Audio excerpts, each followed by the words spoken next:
अस्सलाम वालेकुम everyone, this is me Muqaddas Haider and welcome to my YouTube channel. आज की जो वीडियो है वो एक ऐसी कुछ प्रोडक्ट्स के बारे में है जिसमें कुछ ऐसी प्रोडक्ट्स आपको दिखाऊंगी जो कि मैं टोटली रेकमेंड नहीं करती और कुछ जो है उसमें से समहाउ मतलब ठीक है बट फिर भी मैं उनको रेकमेंड नहीं करती। कौन सी प्रोडक्ट्स हैं और किन वजूहात की वजह से मैंने उनको रेकमेंड नहीं किया, ये सब कुछ आगे चल के मैं आपको बताती हूँ। सो फटाफट से करते हैं वीडियो स्टार्ट। वीडियो स्टार्ट करने से पहले मेरे चैनल को लाजमी सब्सक्राइब कर लें। पहली जो चीज़ है जनाब वो है एक ब्राइटनिंग क्रीम। अगर आप मेरे पुराने फॉलोअर हैं तो आपको पता होगा, लेकिन वो लोग जो अभी मुझे इस वीडियो पे आके फर्स्ट टाइम देख रहे हैं, मेरी जो स्किन है वो कॉम्बिनेशन है, ठीक है। गर्मियों में आके कॉम्बिनेशन एंड सेंसिटिव स्किन है, एक्नी प्रोन भी है, ठीक है। विंटर स्टार्ट होती है तो मेरी जो स्किन है वो कॉम्बिनेशन टू ऑयली स्किन से नॉर्मल पे आ जाती है, लेकिन एक्नी फिर भी कभी कभी आती रहती है। ओके, सो ये तो मेरी स्किन टाइप हो गई। अभी ये था कि मेरी स्किन पे कोई लास्ट फ्यू मंथ्स है ना, मुझे पिगमेंटेशन का भी इशू हो रहा है। काफ़ी ऐसे से काफ़ी कुछ मैंने ट्राई किया, कभी वो ठीक हो जाती थी, आई मीन फेड हो जाती थी, कभी वो प्रोमिनेंट हो जाती थी। सो इन सारी चीज़ों को ख़त्म करने के लिए, यानी कि इस पिगमेंटेशन को ख़त्म करने के लिए मैं डिफरेंट क्रीम्स जो थी वो ट्राई कर रही थी। मुझे जो कि काफ़ी सारी ब्लॉगर्स भी यूज़ करती हैं, इन्फ्लुएंसर की वीडियो देख के, तो ये परचेज़ की थी और उसके ऊपर जो है उसके अच्छा रिव्यू था काफ़ी कि इसने मेरी पिगमेंटेशन ख़त्म की है, ये ब्ला ब्ला ब्ला ब्ला। सो मैंने ऑर्डर कर लिया क्योंकि मुझे भी यही था। और वो क्रीम है जनाब ये वाली ग्लो मैक्स, ठीक है। ये है जनाब glow max whitening and repairing cream, the luxury care multi benefits cover cream with whitening and wrinkle prevention functions, covers naturally and evenly, ठीक है। अच्छा, अब इसके अंदर जो थे ना, जो इसका मेन जो काम है वो है जनाब एज स्पॉट को ख़त्म करती है, हाइपर पिगमेंटेशन को ख़त्म करती है, डार्क अंडर आर्म्स को, मेलाज्मा एंड लाइटन मेलाज्मा को ख़त्म करती है, लाइटन बर्थ मार्क्स, ठीक है। और इसके अंदर जो दिए हुए ना इंग्रेडिएंट्स, उसमें एक जो चीज़ है वो है अल्फा आर्ब्यूटिन। आर्ब्यूटिन जो है ये एक मेन इंग्रेडिएंट है जो कि क्रीम्स में या सीरम्स में यूज़ किया जाता है आपकी पिगमेंटेशन को टारगेट करने के लिए। सो इसके अंदर वो भी था, तो मुझे थोड़ा सा अपीलिंग लगी ये क्रीम कि इसको मंगवा लेती हूँ। और मुझे एग्जैक्टली इसकी प्राइस याद नहीं है, 1600-1700 या इस तरह से कोई उस रेंज में मैंने मंगवाया था। और ये क्लेम भी करते हैं कि डिफरेंट टाइप की जो हाइपर पिगमेंटेशन है, मेलाज्मा हो गया या भी किसी भी तरह का है, तो उसको ये अच्छा खासा जो है ये कवर करती है। तो मैं बहुत ज़्यादा एक्साइटेड थी कि फाइनली मुझे एक क्रीम मिल गई है। मुझे किस कंडीशन में मिली मैं आपको वो दिखा देती हूँ। ये देख सकते हो आप, यहाँ पे बिल्कुल ऐसे जैसे इसकी डेट ऑफ एक्सपायरी जो है ना यहाँ पे मेंशन होती है, वो जैसे किसी चीज़ से जला के उसको बिल्कुल इस तरह से किया हुआ है। अब मुझे ना इसके बॉक्स पे पता था कि क्या इसकी डेट ऑफ एक्सपायरी है, और दूसरा ये जो इस तरह से था ना, तो मुझे थोड़ा सा ये डाउटफुल हो गई। ये है एजरा डर्म की क्रीम है, ठीक है। और बाकी इसको 30 ग्राम की ये है क्रीम। कुछ यूज़ करने पे जैसे बाकी सारी क्रीम्स है ना वो इस तरह से है, जैसे मैक्सटिफ की क्रीम हो गई और बाकी जो सारी होती हैं इस तरह से क्रीम है। खुशबू भी ठीक है, लोगों को बहुत ज़्यादा जो स्ट्रॉन्ग या लाउड जो होती है फ्रेग्रेंसेस वो इरिटेट करती हैं, ऐसी नहीं है। अच्छा, अब ये क्रीम मैं रेकमेंड नहीं करती हूँ। क्यों? क्योंकि इस क्रीम को परचेज करने का मकसद सिर्फ और सिर्फ हाइपर पिगमेंटेशन को टारगेट करना था, और मेरी हाइपर पिगमेंटेशन इससे जो है कंट्रोल नहीं हुई। अब हो सकता है कोई और बंदा इसको यूज़ करे तो शायद उसकी कंट्रोल हो जाए। बात वही आ जाती है कि एक प्रोडक्ट है ना, तो वो हर बंदे के ऊपर एक जैसा काम नहीं करती है, ठीक है। अगर ये क्रीम मुझे सूट नहीं करी, हो सकता है कोई और इसको यूज़ कर रहा हो, उसके लिए बहुत अच्छी हो, ठीक है। अच्छा, इससे अब ये है आपके कलर को इवन करती है, नो डाउट करती है। इसके अलावा डार्क स्पॉट्स जो हल्के फुल्के होते हैं उसको भी कंट्रोल करती है। लेकिन मेरा पर्पस जो था वो सिर्फ और सिर्फ हाइपर पिगमेंटेशन था, उसके लिए मेरे ख्याल से ये मुझे बिल्कुल भी सूट नहीं किया, बिल्कुल 1% भी इसका भी फ़र्क मुझे नहीं पड़ा। सो मैं ये क्रीम जो है वो रेकमेंड नहीं करती हूँ हाइपर पिगमेंटेशन के लिए। लेकिन अगर आपको एक चाहिए कि इवन टोन आपकी स्किन हो जाए फेस की और थोड़ी सी लाइटन अप हो जाए, या थोड़े बहुत आपके डार्क स्पॉट्स हैं तो उसको कवर करेगी, उसके लिए आप ले सकते हो। अदर देन दैट मेरा ख्याल है ये बिल्कुल बेकार चीज़ है। जैसे अभी मैंने आपको बताया, पिगमेंटेशन के लिए मैंने बहुत सारी चीज़ें ट्राई की।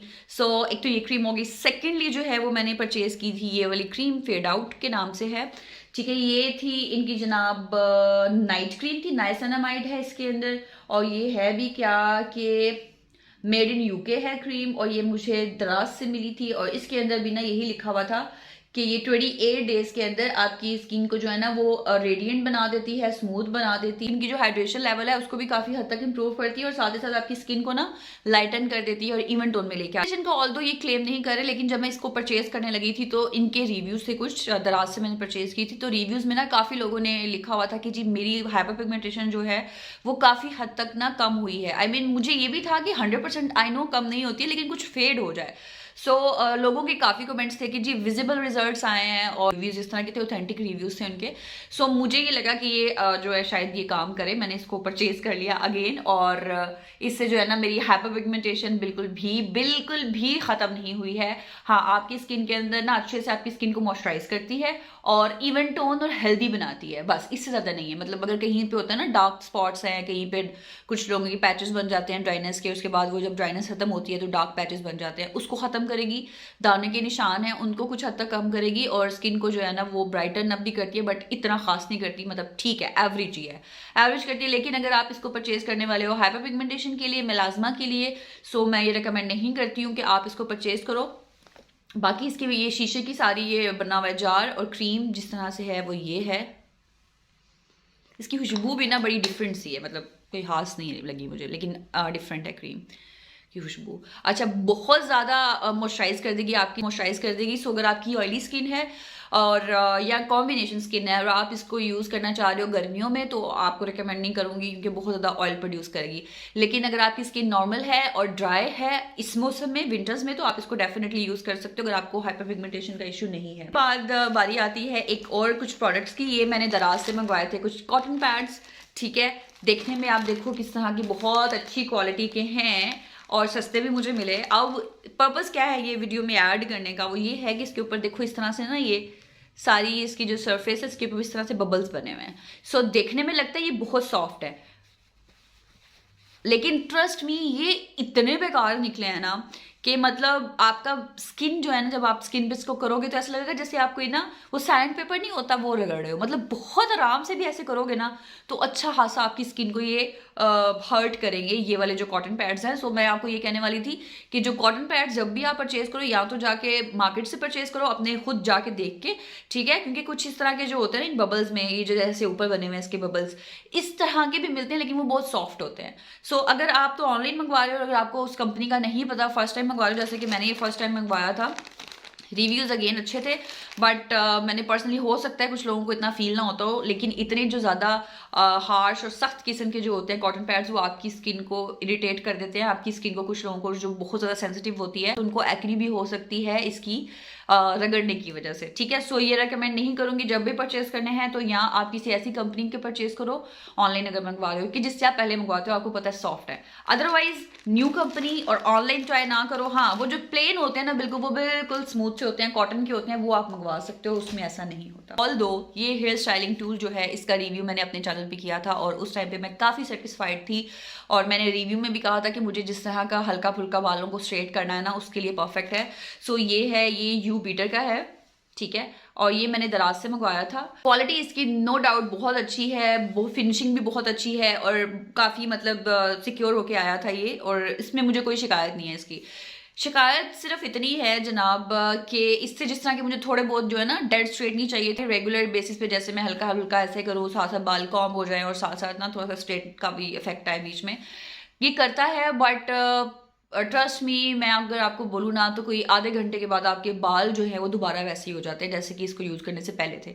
यानी मेरे बालों में नेचुरल थोड़ा सा वेव है, जैसे अभी आप देखो मैंने एयर ड्राई किए हुए हैं, ठीक है, और जो बाल इस तरह के एयर ड्राई होते हैं ना उसमें थोड़ा सा वो बम फुटा सा आपको लग रहा होता है और साथ थोड़ी सी ना वो स्मूथ बाल नहीं होते। सो ये अगर इस तरह का कि जो कम से कम आपके बालों को डैमेज करे और साथ साथ थोड़ा सा बालों को जो है ना शाइन भी दे, सो इस तरह का था। अब ये वाला जो मैंने ऑर्डर किया, ये मंगवाया, कुछ सेटिस्फाइड थी, बट पहली दफ़ा और दूसरी दफ़ा के यूज़ में थोड़ा सा डिफरेंस आ गया ना, कि पहली दफ़ा कुछ और रिजल्ट था, सेकंड टाइम कुछ और रिजल्ट था। और उसके बाद मैंने एक चीज़ नोटिस की जो कि पहले 2 दफ़ा मैंने नोटिस नहीं की थी, वो ये था कि आधे घंटे के बाद जो आपके बाल है ना वो फिर उसी कंडीशन में आ जाते हैं। सो ये मेरे पैसे जो है ना ये वेस्ट हुए हैं।